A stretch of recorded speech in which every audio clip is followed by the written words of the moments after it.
அனைவருக்கும் வணக்கம். தமிழர்களின் வரலாற்றை மீட்டெடுப்பதற்காக நாங்கள் புதிதாக தமிழர்கள் என்கின்ற வலையொலியை துவங்கியிருக்கிறோம்.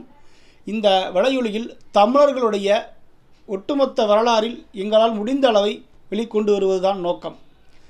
இன்றைய நாள் மே 26. இன்றைய நாளில் இந்திய ஒன்றியத்தின் விடுதலைக்காக போரிட்ட தமிழர் செண்பகராமன் பிள்ளை அவர்களுடைய நினைவு நாள் இன்று.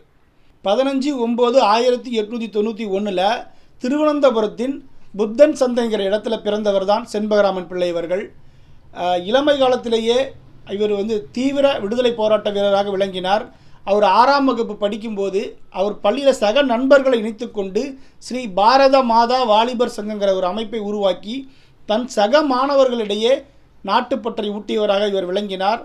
அது மட்டும் இல்லாமல் இவர் ஒரு பொறியியல் பட்டதாரியும் ஆவார். ஜெர்மனியின் அடால்ஃப் ஹிட்லருடன் நெருங்கிய நட்புணர்வு கொண்டிருந்தவர் நமது செண்பகராமன் பிள்ளை ஆவார்.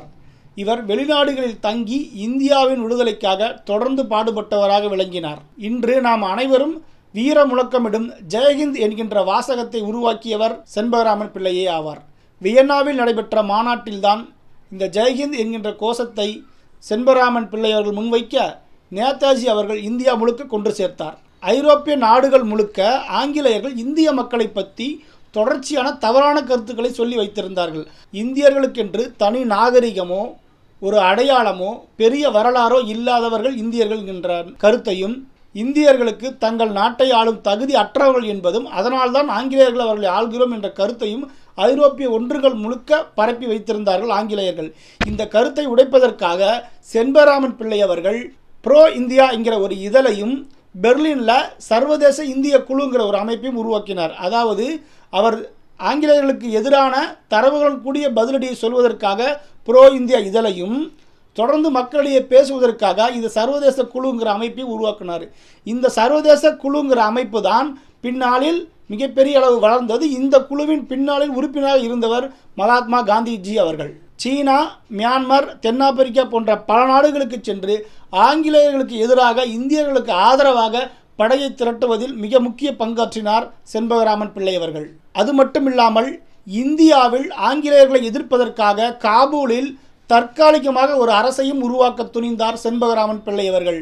அதாவது ராஜா மகேந்திர பிரதாப் என்பவரை அதிபராகவும் மௌலானா பர்கத் என்பவரை பிரதம அமைச்சராகவும் கொண்டு ஒரு தற்காலிக அரசை உருவாக்கினார். இந்த அரசின் வெளியுறவுத்துறை அமைச்சராகவும் செண்பகராமன் பிள்ளை அவர்கள் விளங்கினார். இந்த தற்காலிக அரசிற்கு ஜெர்மனி மற்றும் ஜப்பான் நாடுகள் ஆதரவு வழங்கின. பின் நாட்களில் 3 ஆண்டுகள் கழித்து ஜப்பான் தனக்கான ஆதரவை விலக்கிக் கொள்ள இந்தியாவின் தற்காலிக அரசும் கவிழ்ந்தது 1918ஆம் ஆண்டில். இப்படி வீரம் செறிந்த செண்பகராமன் பிள்ளை அவர்கள் ஒருமுறை ஹிட்லருடன் வார்த்தை போரில் ஈடுபட்டார். ஆம், ஹிட்லருக்கும் இவருக்கும் ஒருமுறை வார்த்தை போர் முற்றியது. ஹிட்லர் இந்தியர்கள் அனைவரும் தங்களை ஆள்வதற்கு தகுதியற்றவர்கள் என்றும் ஆங்கிலேயரால் ஆளப்படுவது அவர்கள் சரிதான் என்ற கருத்தை முன்வைக்கும் போது அந்த கருத்தை தரவுகள் ரீதியாக உடைத்து பேசியவர் செண்பகராமன் பிள்ளை. தரவுகள் ரீதியாக உடைத்து பேசியது மட்டுமில்லாமல் தான் சொன்ன சொல்லுக்காக ஹிட்லரை எழுத்துப்பூர்வமாக மன்னிப்பு கடிதம் எழுதி வாங்கியவர் செண்பகராமன் பிள்ளை. இதனால் நாஜிக்கள் செண்பகராமன் மீது கடும் கோபம் கொண்டார்கள். தன் தலைவனையே வார்த்தை போரில் வென்றுவிட்டாரே, போர்க்களத்தில் வெல்ல முடியாத ஒரு வீரனை வார்த்தை போரில் வென்றானே செண்பகராமன் என்ற கோபத்தில் அரசு விருந்து ஒன்றில் செண்பகராமனுக்கு விஷம் வைத்து அவரை கொல்ல முயற்சி செய்தனர். அந்த விஷம் அவரை கடுமையாக தாக்க தீவிர சிகிச்சைக்கு பிறகு மீண்டெழுது வந்தார் செண்பகராமன். மீண்டும் அவருடைய வருகை எதிர்பார்க்காத நாஜிக்கள் மறுபடியும் செண்பகராமனை தாக்க அவர் படுத்த படுக்கையாகி 1934 மே 26 அன்று வீரமரணம் அடைந்தார். இப்படி தமிழர்களின் விடுதலைக்காகவும் இந்த இந்தியாவின் விடுதலைக்காகவும் எங்கோ ஒரு வெளிநாட்டில் வாழ்ந்து போராடிய செண்பகராமனுடைய இந்த நினைவு நாளில் அவரை தமிழர் வலையொலி நினைவு கூர்வதில் பெருமிதம் கொள்கிறது. நன்றி, வணக்கம்.